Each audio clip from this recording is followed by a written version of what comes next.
Bonsoir et bienvenue dans Itinéraire Bretagne, consacré cette semaine à la présence des Britanniques dans notre région. Confrontés à la hausse des prix de l'immobilier outre-Manche, beaucoup d'entre eux sont arrivés en France à la fin des années 90 ou au début des années 2000. Et une majeure partie d'entre eux s'est installée en centre-Bretagne, comme ici, à Guernes, où ils ont acheté nombre de maisons. Guernes, 1400 habitants, dont 10% de Britanniques.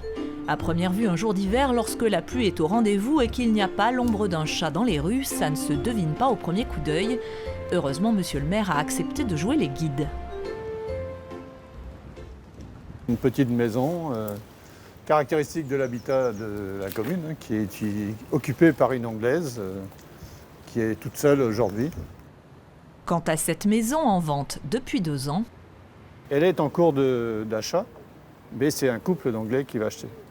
sans les Britanniques, la commune compterait probablement beaucoup plus de maisons abandonnées. Ils ont procédé à des achats que bien des Français n'auraient pas achetés. Enfin, je pense pas. Bien des Guernades n'auraient pas mis 1 franc à l'époque dans les bâtiments qui ont été rénovés par la suite. À Guernes, la migration des premiers Britanniques remonte aux années 90. C'est l'époque où les prix de l'immobilier explosent outre-Manche. La France rurale, qui regorge de maisonnettes en plus ou moins bon état, que l'on peut acquérir pour une bouchée de pain, fait donc figure d'Eldorado. Proche du Royaume-Uni, la Bretagne est l'une des régions que choisissent les Britanniques pour investir. Ainsi, à Guernes, une 60aine de familles va s'installer. Parmi elles, Mike et Margaret Howard, qui ont quitté le Pays de Galles pour venir passer leur retraite ici. Ils ont acheté cette ancienne ferme qu'ils restaurent. On est là jusqu'à notre mort. Jusqu'à la mort. Jusqu'à ce qu'on ne puisse plus entretenir cette maison parce que quand nous serons vieux, elle sera trop grande. Un jour, sans doute, on déménagera pour une maison plus petite. Toujours en France. Mais au début des années 2000, l'arrivée des Britanniques provoque une flambée des prix de l'immobilier et une pénurie de logements locatifs. En 2005, un collectif de Bretons mécontents manifeste à Bourbriac pour dénoncer la situation.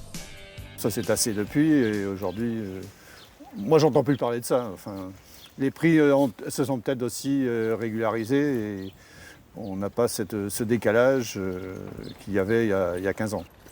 Aujourd'hui, les communes bretonnes s'inquiéteraient même d'un éventuel départ des Anglais après le vote du Brexit. Dan Newton est agent immobilier et nombre de compatriotes lui ont confié des résidences secondaires dont ils veulent se débarrasser au plus vite. Donc celle-ci, c'est une maison qui est en vente depuis un petit moment maintenant, entièrement rénovée.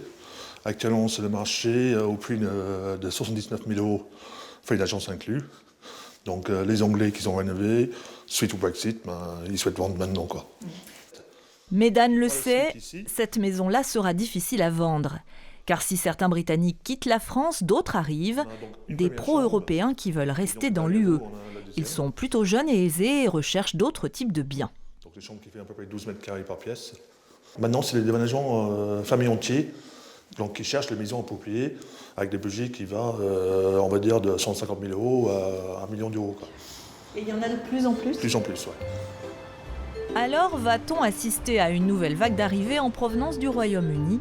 Les prochains mois devraient nous apporter la réponse.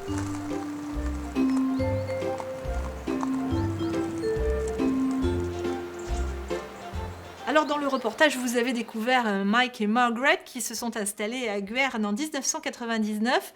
Eh bien, 19 ans plus tard, ils sont toujours là. Bonsoir à tous les deux. Bonsoir. Pourquoi avez-vous choisi de quitter l'Angleterre pour vous installer ici en France, à Guernes ? Pourquoi pas? Pourquoi pas? Pourquoi? Bien sûr. Nous avons passé beaucoup les vacances en Bretagne avec les enfants. À cette époque, nous avons fait nos retraites très tôt. Et nous pensons, qu'est-ce que tu fais? Exactement. J'adore Bretagne. Et c'est un challenge, Oui. bien sûr, avec le langue. Oh, especially Especially le langue.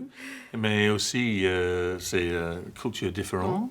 Est-ce que le prix de l'immobilier, qui était très élevé à l'époque en Angleterre, est-ce que ça a joué sur votre choix ? Un petit peu, bien sûr. La maison ici, à cette époque, était moins chère. En 2003, lorsqu'on était venu vous rencontrer ici, vous disiez on restera ici jusqu'à la fin de notre vie. Peut-être qu'on achètera une maison plus petite. Pour l'instant, vous n'avez pas changé d'avis, vous êtes toujours là. Vous n'avez pas l'intention de bouger, de partir. Oh, pour déménager? Non, c'est... Non, nous sommes très confortables ici. Oui. Et nous sommes très heureux ici. Nous Pas avons nécessaire beaucoup pour d'amis. déménager.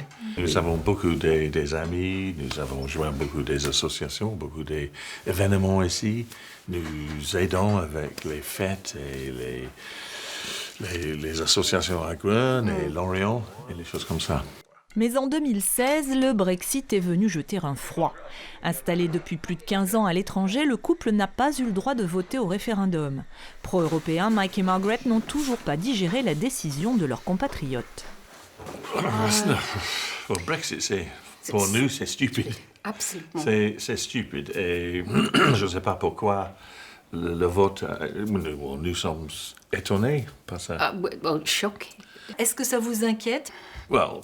Bien sûr, la première chose, c'est le taux d'échange a tombé par 15%, quelque chose comme ça. Nous sommes inquiets pour le système de santé.